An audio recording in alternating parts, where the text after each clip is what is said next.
réveil Skyrock PLM. Et on commence avec un point sur les opérations extérieures en Europe. En Estonie, le sous-groupement tactique Interam de la mission Lynx a réalisé un entraînement d'envergure sur le camp de Nourispalou dans le sud-est du pays.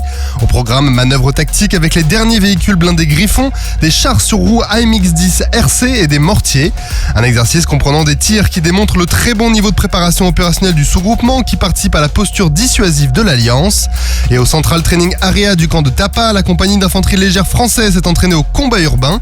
Il s'agissait de son premier réel entraînement depuis son arrivée sur le sol estonien.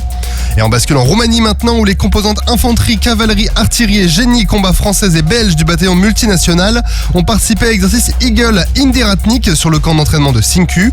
Au total, près de 400 soldats belges et français ont pris part à cet exercice qui a permis d'éprouver la coordination interalliée au sein du bataillon et de confirmer sa complémentarité technique et tactique.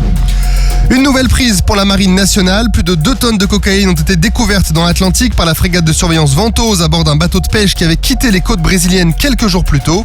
L'opération a été conduite sous la direction du préfet maritime de l'Atlantique et du procureur de la République de Brest, suite à une enquête de la police fédérale brésilienne en coopération avec la National Crime Agency britannique et la Drug Enforcement Administration américaine.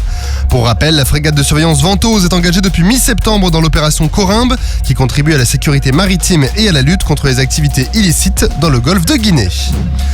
350 aviateurs, dont une vingtaine de Mirage 2005 et Rafale, ont rejoint la base aérienne 126 de Ventiseri Solenzara en Corse pour une campagne de tir et d'entraînement conjoint.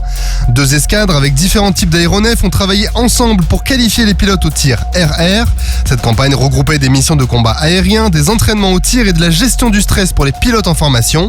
Sur Terre aussi, la mobilisation était forte. Plus de 200 mécaniciens ont ainsi travaillé sans relâche pour maintenir les avions en état de vol. Et le régiment d'infanterie de marine de Polynésie Pacifique, ou RIMAP-P, a organisé l'exercice régimentaire annuel Sauvage sur l'île de Moorea. Cet exercice avait pour objectif de simuler une défense du territoire face à une menace asymétrique. Les troupes du RIMAP-P ont ainsi participé à des activités de tir, d'entraînement cynotechnique et de raids nautiques pour lutter contre cette menace. L'exercice a mobilisé de nombreux moyens des forces armées en Polynésie française, notamment un avion de transport CASA, un remorqueur portuaire, un hélicoptère Dauphin pour une simulation d'évacuation sanitaire.